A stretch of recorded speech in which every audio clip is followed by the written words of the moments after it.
The Silent Girl in Chains. The music was loud. Lights danced across the golden walls. Rich humans laughed, clapped, and drank colorful drinks in crystal glasses. It was a grand party, one of the biggest in the galaxy. But behind the smiling faces, something dark moved. In the corner of the hall, a metal door opened. Everyone turned to look. A line of alien girls walked in, chained at the ankles and wrists. Their heads were down. Their skin glowed in soft colors: green, blue, silver. Each girl was beautiful, but they were not guests. They were slaves. At the end of the line walked a girl different from the rest. Her chains were tighter. Her eyes looked forward, not down. She didn't cry. She didn't blink. Her face was calm, but her silence was loud. It made some people uncomfortable. The host of the party smiled. "Let the show begin," he said. One by one, the alien girls were forced to dance. Music played. Men cheered. The girls danced with slow, tired moves. They had no choice. If they stopped, the guards would hurt them. When it was the last girl's turn, the room got quiet. The host looked at her and laughed. "Ah, Pet 17, the quiet one." That was her name now. Not a real name, just a number. "Make her dance harder," the host said. "Maybe she'll finally scream." The guard pushed her onto the dance floor, but she didn't move. She stood still in the center of the room, her bare feet on the cold marble floor. The music started, but she did nothing. She just stared at the people around her. The crowd laughed. "She's broken. She thinks she's better than us. Stupid alien." Suddenly, someone stood up in the back of the room. It was a man. He was tall, dressed in a simple brown uniform, not rich like the others. His face was clean but tired. His name was Elias, a soldier who had seen too many battles. He had been watching her the whole time. He saw the fire in her eyes. He walked forward, through the crowd, toward the chained girl. People whispered, "Who is he? What's he doing? Sit down." But Elias didn't stop. He reached the girl and looked into her eyes. She looked back at him, not afraid, not hopeful, just curious. He raised his hand and said something no one expected. "Will you dance with me?" The music stopped. Silence filled the room. Everyone froze. The guards stared. The girl didn't answer. She just stared at his hand. The host laughed loudly. "This is not a joke, soldier." Elias didn't move. "She is a slave," someone shouted. "You can't ask her. You order her." But Elias didn't believe in that.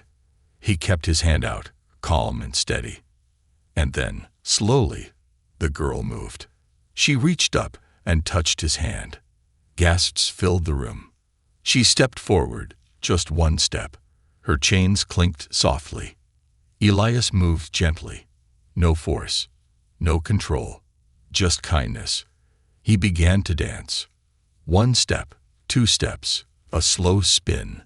The girl followed, unsure at first. But then, her body remembered the rhythm. Her feet moved on their own.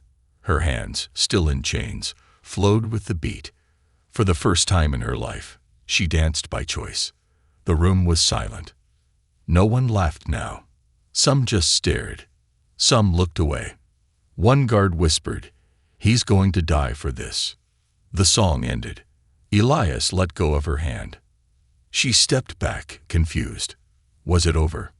Guards ran toward Elias. They grabbed him, pushed him down. He didn't fight. The host shouted, "You dare touch a slave without order? Take him to the cells."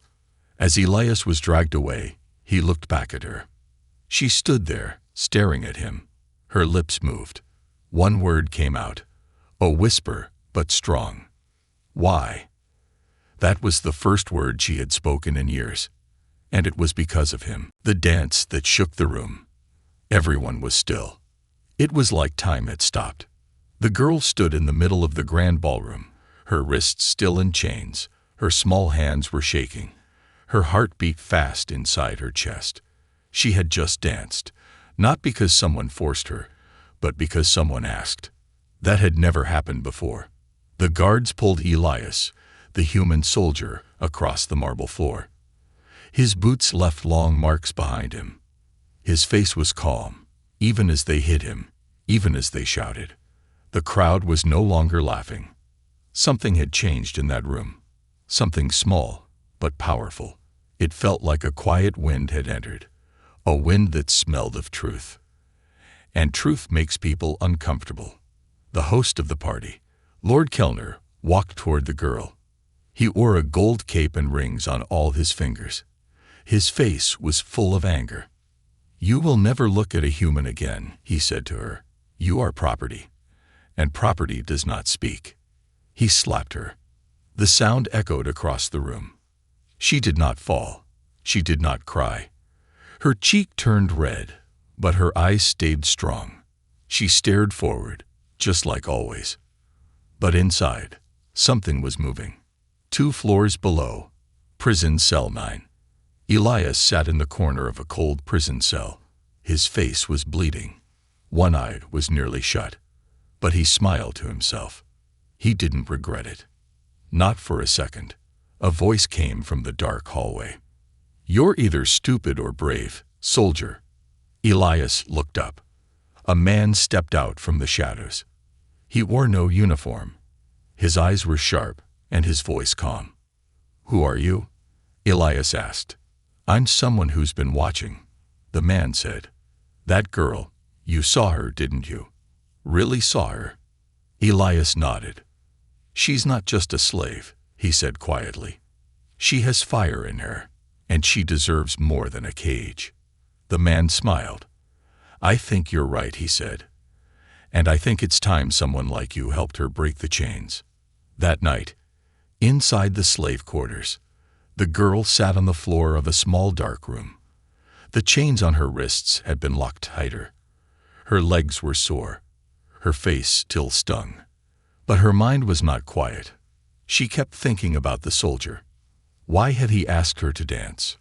No one had ever asked her anything before. For years, she had been treated like a thing. Not a person. Not even an animal. Just something to show off, to hurt, to command. But that man, he looked at her like she mattered. She touched her chest, where her heart still beat. She had felt warm for a moment, just a moment, when he held her hand. She closed her eyes and remembered his words. "Will you dance with me?" Flashback, her life before chains. She had not always been a slave. She was born under the blue moons of Ilara 7, where her people sang with the stars. They were called the Layari, known for their music, their harmony with light. Her mother had taught her to dance. Her father had sung her to sleep. Until the ships came. Humans, soldiers, fire. She was only 10 years old when they took her. Her family was killed. Her voice was silenced. Her real name forgotten. They called her Pet No, 17. She never spoke again. Until tonight. Morning. A message arrives. Lord Kellner received a secret message on his wrist screen. He frowned. Who let him in? The guard said nothing. The message read, "You made a mistake putting that girl in chains. Some songs cannot be silenced. Some fires cannot be buried." He threw the screen across the room. "She's just a slave." But even as he said it, a part of him was afraid. Because no one had ever seen Pet No, 17 speak. And last night, she had whispered a word. One single word. Why? Back in the prison cell, Elias leaned against the wall. The mysterious man returned. "I have a question," Elias said. The man raised an eyebrow. "Why me?" "Because," the man said, "you asked her to dance." "That's not a reason to start a rebellion." "It is," the man said, "if she dances again." Elias looked confused. The man smiled and added, "You don't understand what she is yet, do you? She's not just a slave. Her people once controlled the light paths of space. Her kind can change frequencies, bend energy with their voices. Elias blinked. You mean she's powerful? She's more than powerful, the man said. She's hope. Later that night, the girl sat alone, looking up through a small window. She saw stars. She whispered a name she had not spoken in years. Ruva. It was her real name. Her name before the cage. She closed her eyes and made a quiet promise to herself. If I ever dance again, it will be for me. And far away, in the dark, Elias whispered to himself, I will find a way to free her. His reason was freedom. The cold air inside the prison made Elias cough. He sat on a thin metal bench, hands chained, his back against the wall. The bruises on his face had turned dark purple. One of his eyes was nearly shut. Still, he looked peaceful, because in his heart, he didn't feel regret. He had done something simple, something that should have meant nothing. He asked a girl to dance. But the galaxy didn't see it that way. The Empire saw slaves as objects. You didn't speak to them. You didn't respect them. You controlled them, broke them, used them. Elias had broken that rule. Not with weapons, not with war, but with kindness. And kindness was more dangerous than a gun. Flashback. Years ago on planet Terra 9. The sun was setting over broken buildings. A young Elias walked through the ashes, his boots crunching over glass and metal. Smoke filled the air. People cried in the distance. It was a rebel city that had been bombed by the Empire. He was just a boy then. His father, a commander in the army, pulled him by the hand. They're traitors, the commander said. Don't look at them. But Elias did look. He saw a girl, no older than him, trapped under rubble, crying for her mother. Her skin was blue. An alien. His father pulled him harder. She's not like us. Keep walking. But Elias never forgot her eyes. He never forgot how human her fear looked. Back in the present, the mysterious visitor returns. Elias opened his eyes when he heard the door creak. The man in the shadows returned, stepping inside with slow, quiet steps. This time, he carried something. A small data chip. I want to show you something, the man said. He placed the chip into the wall screen. A blurry image appeared. Petno, 17, the alien girl Elias had danced with. Ruva. But it wasn't her in chains. It was her as a child. Laughing. Dancing with glowing ribbons of light around her. Her voice carried a soft song that made the stars behind her blink brighter. What is this? Elias asked. It's from before the Empire burned her planet. Her people were known as light speakers. Their voices could move energy. They didn't fight with guns. They fought with beauty. Elias watched the screen. His heart ached. She's not just a victim, the man continued. She's a symbol, and the Empire knows it. Meanwhile, inside the slave quarters, Ruva sat on the floor of her dark room. A guard had kicked her earlier. Her ribs hurt, but her mind was somewhere else. She remembered the first time she had ever danced. It was under the trees of her homeworld, her mother playing the harp, her father clapping to the beat. They told her her voice could heal sadness. She believed it, until soldiers came and tore her world apart, until her voice was locked behind fear. But now, something inside her was breaking free. She whispered to herself, "He looked at me like I was alive." A new plan forms. The mysterious man looked at Elias. "My name is Merrick. I used to work for the Empire. I left when I realized they weren't protecting peace, they were protecting power." "And what do you want from me?" Elias asked. "To help me steal her," Merrick said. "To get her out of here. The Empire will kill her if we don't move fast. They're already planning to erase her memory, to make her forget who she was."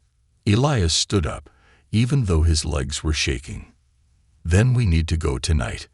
Inside the Empire's command room, Lord Kellner sat at a long table with other officials. "She must be erased," one of them said. "She spoke, she danced, and people saw." Another added, She's not a pet anymore. She's a symbol. If others like her see this, they may believe in hope. They all agreed. The order was given. Memory wipe. Tomorrow. No exceptions. Later that night, the escape begins. The hallway was silent. The lights flickered. A small robot rolled across the floor, pausing near the slave quarters. It released a gas that made the guards sleepy. Inside, Ruva opened her eyes to a strange sound. Click, click, click. The door opened. Elias stood there, weak, dirty, but smiling. She stared at him in shock. "You came back," she whispered. He held out his hand, just like before. "Run with me." She hesitated. Then, slowly, she reached for his hand. Her fingers touched his. No chains this time. Only choice. They ran through the hallways. Guards chased them. Alarms screamed, but Ruva didn't let go of his hand. For the first time since her childhood, she felt alive. As they reached the outer gate, a blast door began to shut. Elias threw his body through, pulling her behind him. But just as they made it, a laser shot hit him in the back. Ruva screamed. Elias fell to the floor. Guards rushed forward. She stood in front of him, arms wide, eyes glowing with pain and rage. And for the first time since the fall of her planet, she sang, "Run with me." The sound was not music. It was something older, something ancient. Ruva's voice filled the hallway, rising like a storm made of light. Her song didn't need words. It was pure feeling.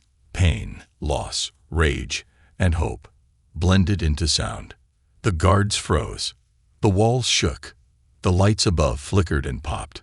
She stood in front of Elias's body, her arms stretched wide, her feet bare on the cold metal floor. The chains on her ankles cracked, and then shattered. Her voice had done that. Her voice had power. Moments earlier, the shot. The laser bolt had hit Elias in the back as he pushed Ruva through the blast door. He had cried out, falling forward, blood blooming on his uniform. The guards shouted, "Take them both." Ruva had dropped to her knees beside him. He looked up at her, his voice weak. "Don't. Stop running." She shook her head. "Not without you." That was when her song began. Not just a cry, not just a scream, but a sound that hadn't been heard in the galaxy for 100 years. The power of her voice. Energy surged from her throat. Invisible waves moved through the air. The guards clutched their heads. Their weapons sparked. Security screens blinked and went dark. In the command center, alarms went off. "She's activated a frequency burst." An officer shouted. "She's not just singing. She's bending the ship's systems. Shut her down." They tried, but it was too late. The girl the galaxy had called Pet No. 17 was no longer silent. She was a Lyari again. A light speaker. Escaped through chaos. Ruva pulled Elias to his feet. He could barely stand. She wrapped his arm around her shoulder. They ran. Doors flew open before them, as if her song still echoed in the walls. Sparks rained from the ceiling. Guards shouted behind them. Merrick appeared at the end of the hall, waving at them. "Come on, the ship's ready." They stumbled into a hangar full of smoke and alarms. A small rebel vessel waited with its ramp down. The engines hummed. The pilot inside gave them a thumbs up. Ruva helped Elias up the ramp. Merrick followed, closing the hatch behind them. "Punch it," he yelled. The ship rose. Blaster fire followed. But they escaped. On the rebel ship, quiet after the storm, Elias lay on a bed, groaning in pain. Merrick worked fast, trying to stop the bleeding. Ruva sat nearby, her hands shaking. "I couldn't lose him," she whispered. "Not him." Merrick looked at her and nodded. "I saw what you did back there. That wasn't just power. That was truth." She stared at him. "What do you mean?" "You made machines shake with a song. You made guards freeze. But more than that, You made the Empire afraid. She looked down. I didn't even know I could do that. Merrick smiled. That's why it worked. Later, a moment between them. Hours passed. The stars outside the ship blinked gently in space. Elias opened his eyes. His voice was weak. You saved me.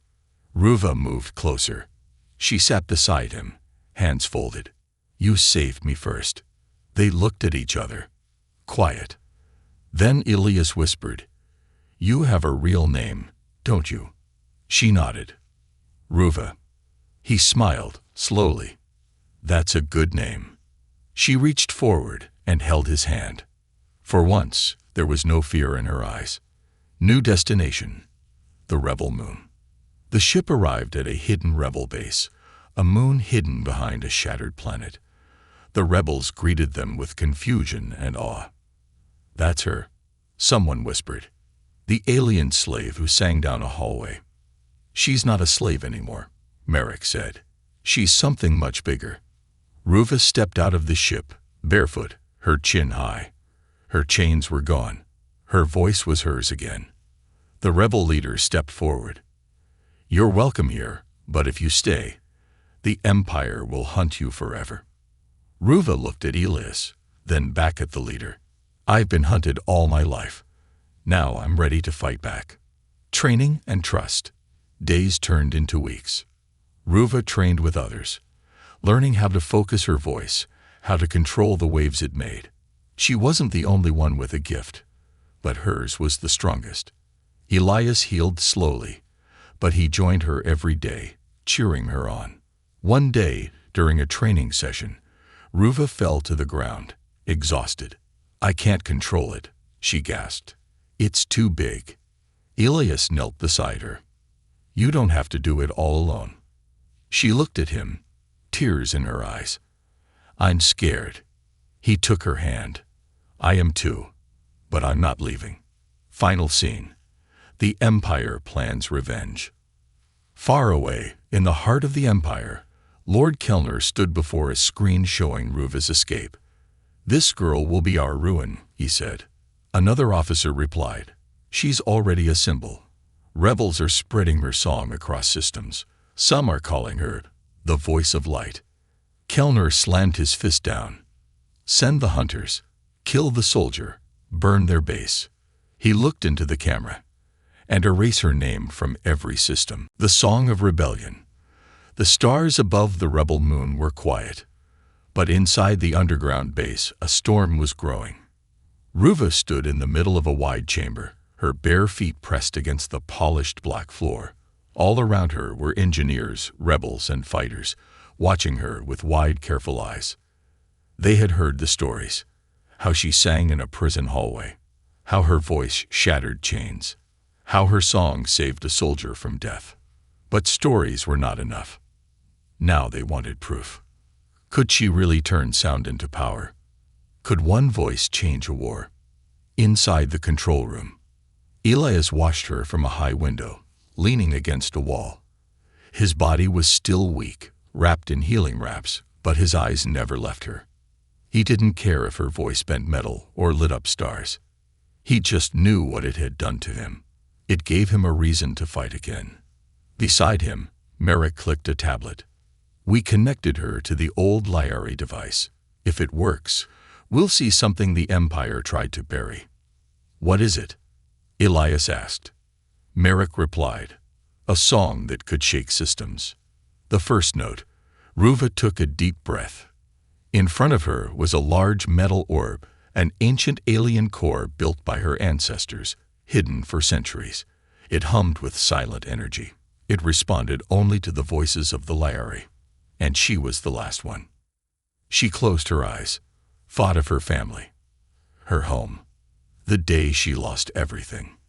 And then she began to sing. The room comes alive. It started as a soft hum, low and full. Then it rose, like wind across glass, like moonlight turned to melody. The orb glowed. The air shimmered. One rebel dropped his tool, his hands shaking. Another fell to his knees, crying softly.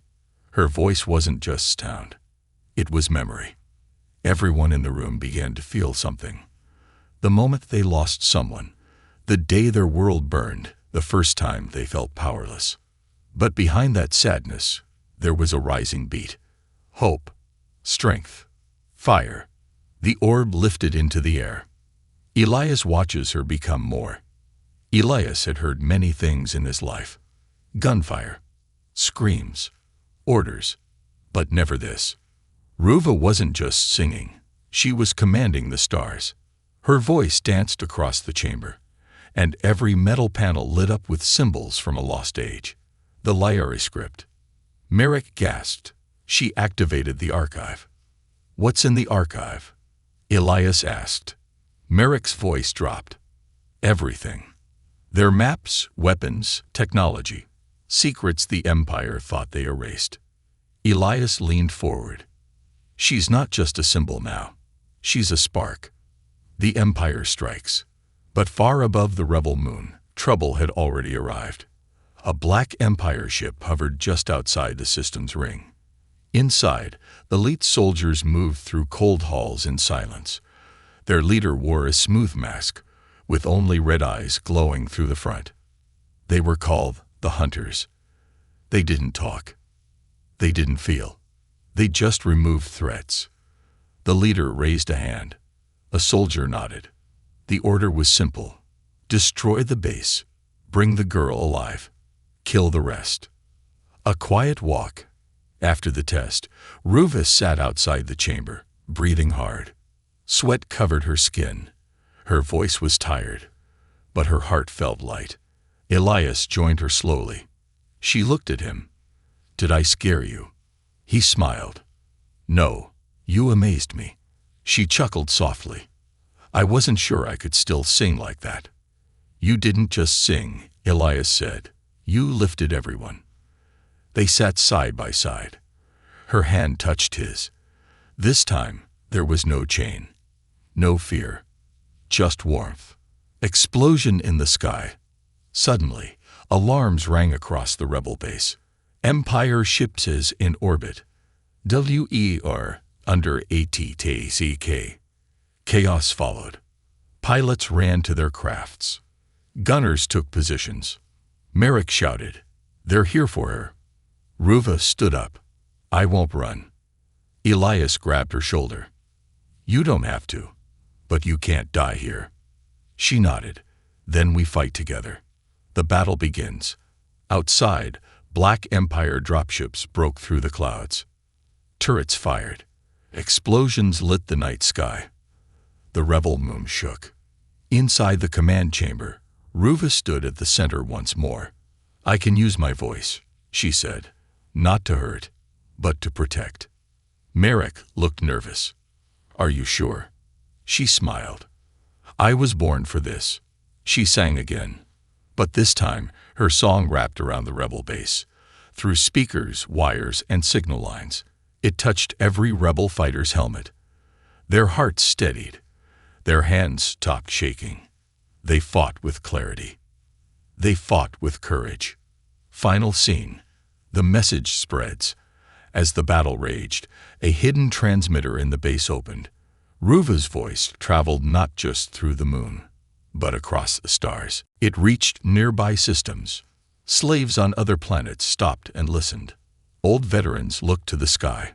Even small children on distant colonies paused, hearing something beautiful in the wind. The message was clear. We are not slaves. We are not broken. We are the voice they tried to silence. And we are singing again. The Empire sends hunters. The stars were no longer quiet. They burned red above the rebel moon, flashing like warnings in the sky. Black ships from the Empire tore through the clouds, their engines screaming. The moon shook. The ground cracked. Fear swept across the base like a storm. But inside the rebel command center, Ruva stood still. She wasn't afraid. Not anymore. The calm before the fire. Elias sat on the floor near the command table. A medic wrapped his side in fresh bandages. "You need rest," the medic said. But Elias shook his head. "I'll rest after the war." He looked up and saw Ruva walking in, her long hair flowing behind her. Her bare feet moved across the metal floor like wind over water. She wore no armor, no weapon, only her voice. "Are you ready?" she asked softly. He smiled. "Only if you are." Ruva nodded. "Then let's finish what we started." The arrival of the hunters. On the edge of the forest that surrounded the rebel base, shadows moved. They were tall, fast, and silent. The hunters. They wore black armor without a symbol. Their faces were covered with smooth masks. Their eyes glowed red like dying stars. They didn't speak. They didn't scream. They just killed. One of them knelt near a tree and touched the soil. "She's here," a machine voice said. Another raised a long curved blade. "Orders are clear. Eliminate all. Capture the girl." Inside the base, preparing for the worst, Merrick shouted orders. "All fighters to the front gate. Protect the archive room. Keep the girl alive." But Ruva didn't run to safety. She went to the center of the base, the main hall where she first sang. She stood there again, breathing slowly, closing her eyes, listening, not to the alarms, but to the silence between them. Elias walked beside her. "You're doing it again, aren't you?" he asked. She nodded. "I can feel them. They're close." "How many?" She opened her eyes. "Too many." The attack begins. The first blast hit the front gate. Metal exploded outward. Screams filled the base. The hunters moved like ghosts, silent, deadly, impossible to stop. Rebel fighters tried their best. But blasters were too slow. The enemy didn't flinch. One hunter sliced through 3 guards in a single motion. Another threw a plasma spear through the engine room wall. Merrick yelled, "Fall back. Protect Ruva." A new power awakens. In the chaos, Ruva stood tall, her voice rising again. But this time, it wasn't gentle. It was a call to battle. A war song. Her voice carried through every wall, every wire, every speaker. The base shook, not from fear, but from her strength. The rebels felt it. Their hands stopped trembling. Their feet stood firm. One young fighter whispered, "She's singing for us." The hunters reached her. 2 hunters broke through the side wall, stepping into the chamber where Ruva stood. They didn't wait. One charged straight at her. Elias stepped in front of her, but he was still weak. The hunter raised his blade. And that's when Ruva sang again. Louder, deeper, more raw. The blade shook in the air. The hunter's mask cracked. He stumbled, grabbing his head. Sparks flew from his ears. The second hunter lunged.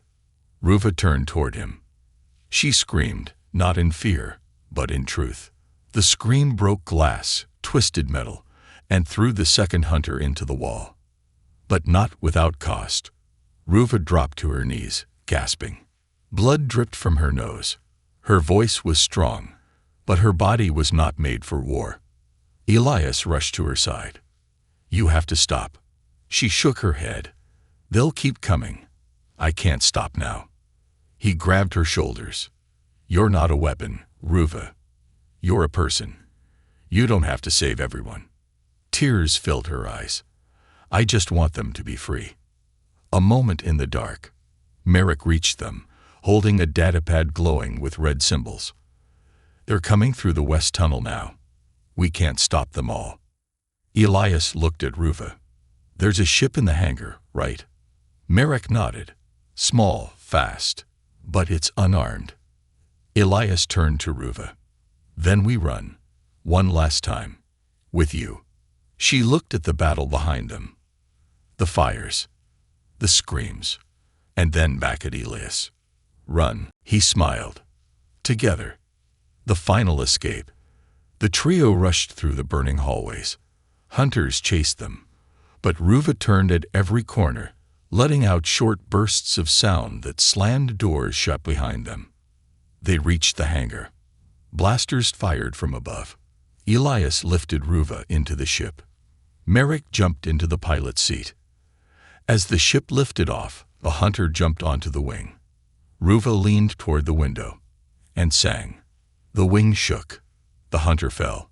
The ship burst through the smoke and into space. Last scene.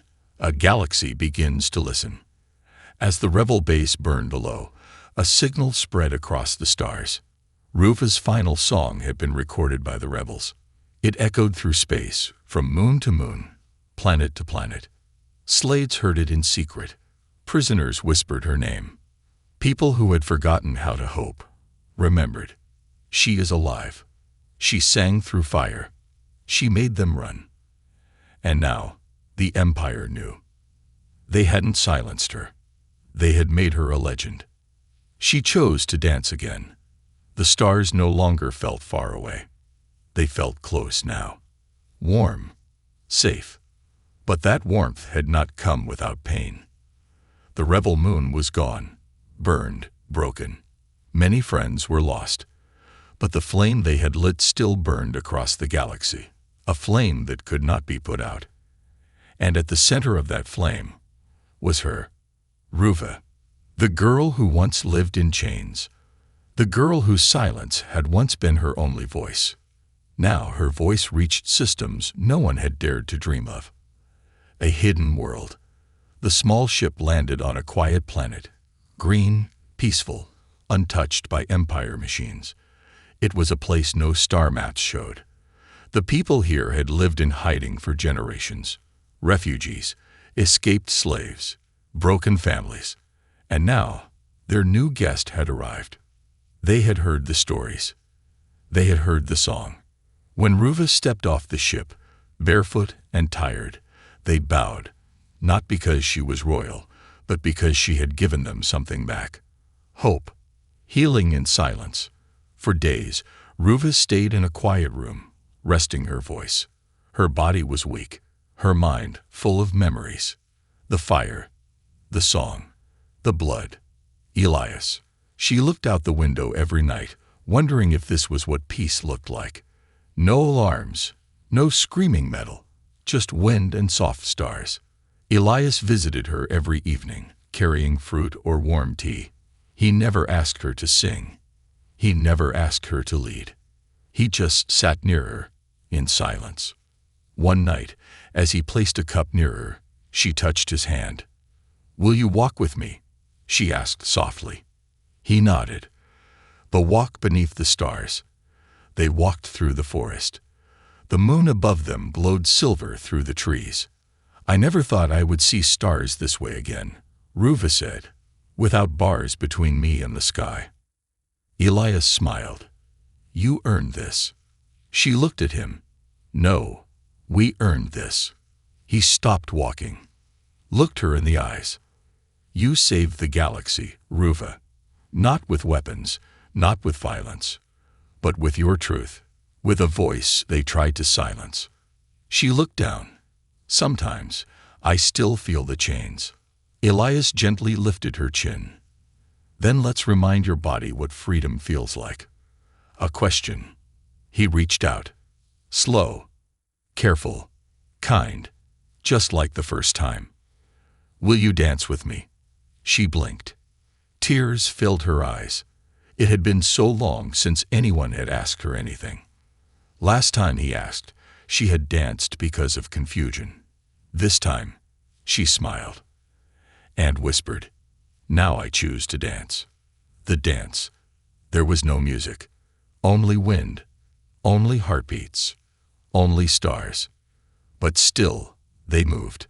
Slowly at first. Her steps were unsure, but light. His hand in hers made her brave. Her feet moved across the soft grass, as if the earth itself was singing below. She raised her arms, closed her eyes, and for the first time, her body was not reacting to pain, but responding to joy. She danced not to please others, not to survive, but for herself, for him, for the galaxy. A new name across the stars. While Ruva danced in a quiet forest, her story traveled without her. A rebel ship broadcasted a simple message to every corner of space. She lived, she fought, she forgave. Her name is Ruva, the voice of light. The message reached every dark prison cell, every factory where hands bled, every child born in fear. And the people began to whisper, then speak, then shout. We are not pets. We are not slaves. We are stars. And we will rise. A final meeting. Months passed. The galaxy was changing.